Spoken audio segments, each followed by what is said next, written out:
Nasik. So today we go for the test or experiment for the hydraulic train. So in front of you, this is the advanced hydraulic trainer. So this trainer is consist of various components. So we'll go one by one.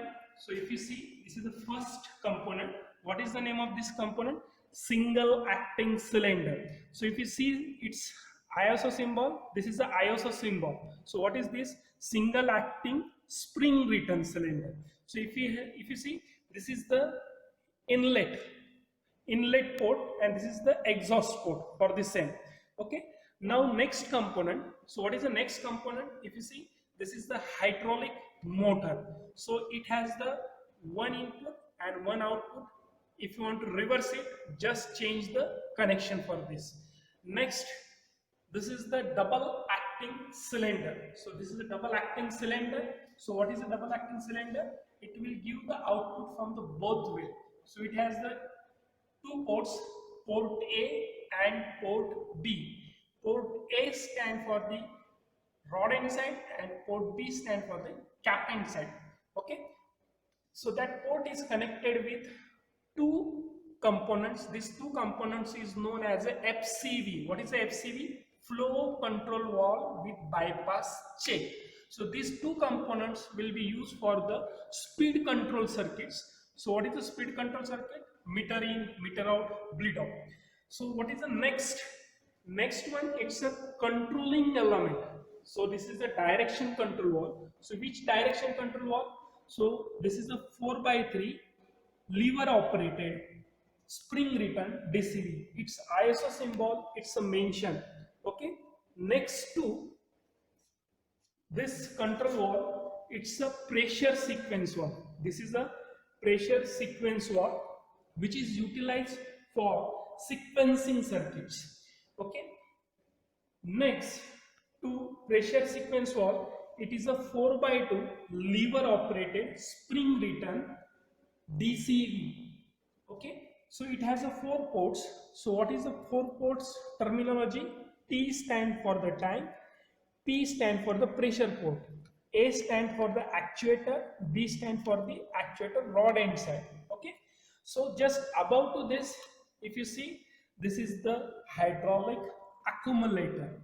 So we can also build a circuit for hydraulic accumulator, and to measure the different parameters, we have delivery pressure, we have flow meter.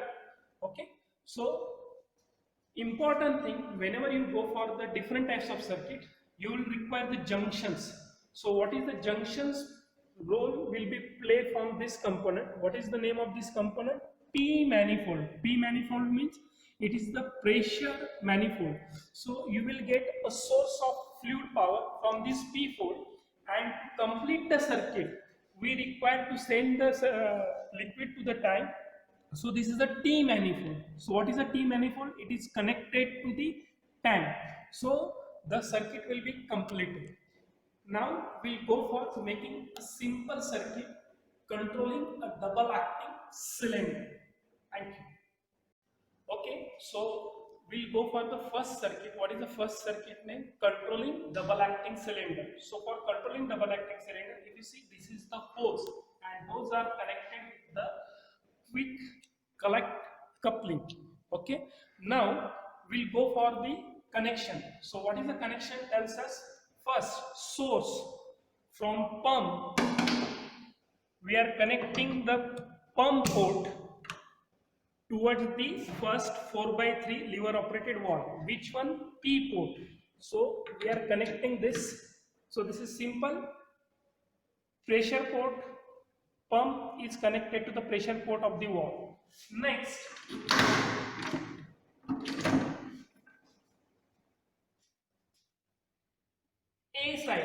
A side means cap end side.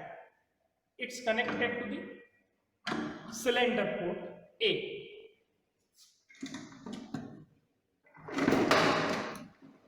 Next one, B side of the cylinder means rod end side.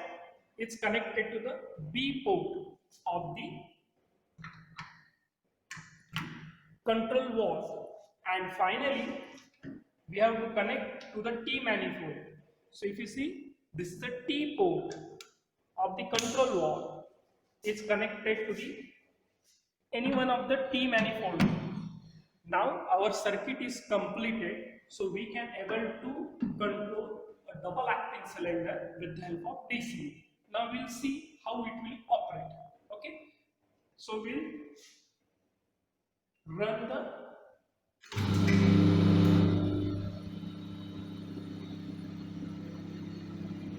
now we are operating for the extension stroke. So this is the extension stroke. Now we'll go for the retraction stroke. We'll move towards the next.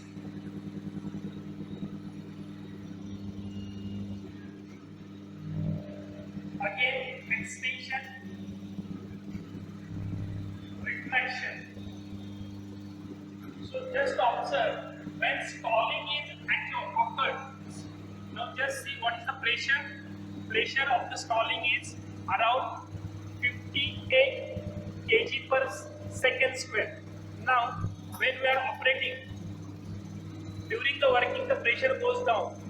When it stops, that time it will go to the pressure relief valve. Thank you.